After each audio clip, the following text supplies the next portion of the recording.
Huh?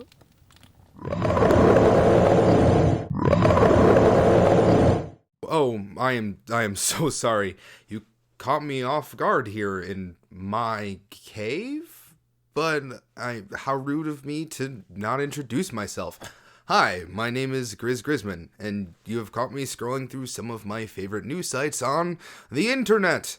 A wonderful creation, really. But in fact, I recently went and researched some of the first attempts at making the internet, or a network like the internet.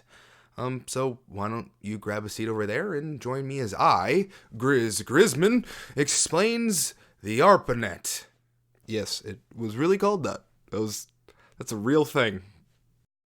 It all began back in 1957, during the Cold War when the USSR launched Sputnik, the world's first artificial space satellite. The US was taken off guard by this and, in response, made the Advanced Research Projects Agency, or ARPA. ARPA was created to be responsible for the direction or performance of advanced research and development under the Secretary of Defense. Basically, this meant that the US was upset that they had been taken off guard by something like Sputnik and never wanted it to happen again because America ain't no fool. That was lame, but I said it anyway. In addition to this, there was a goal of creating a decentralized or distributed system in the US government so that it could survive damage from an attack. A distributed system would allow for the network to not be located at any one point, and therefore could not be taken down by being attacked in any one area like a centralized network would. This would require the ability to have contact with other parts of the nation from a distance, and so the early stages of ARPANET was created. ARPANET, most directly, is an experiment in networking. The first transmission occurred in 1969 and used simply 4 small computers called Interface Message Processors, or IMPs, located at the University of California, Los Angeles, the Stanford Research Institute, the University of California, Santa Barbara, and the University of Utah. A message was sent from the computer at UCLA to the computer in SRI, and the message was supposed to be the full word login, but the computers crashed after the first 2 letters were sent, meaning the first ever message sent on ARPANET was simply LO, or low, which is a pretty low blow if you ask me, Grizz Grizzman.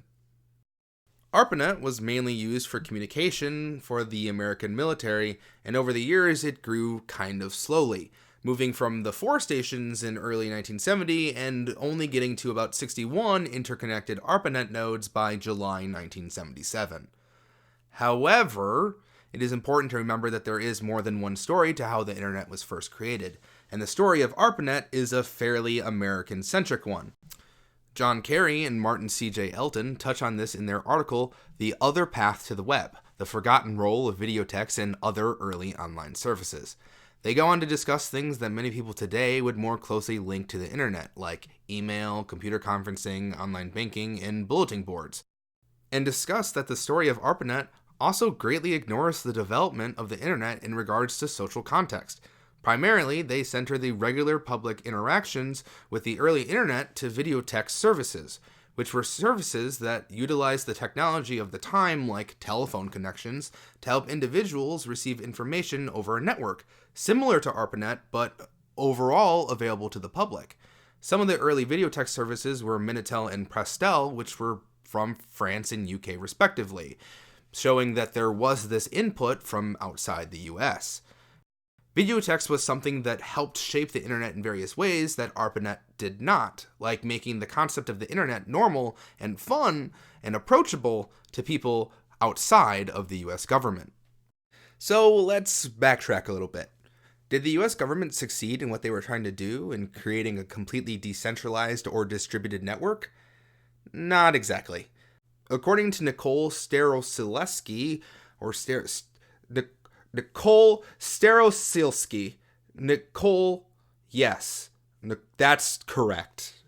According to Nicole Starosilski, in her article The Undersea Network, the internet is more semi-centralized than distributed. The internet is still a very physical thing, including a series of undersea connections that stretch out across the world.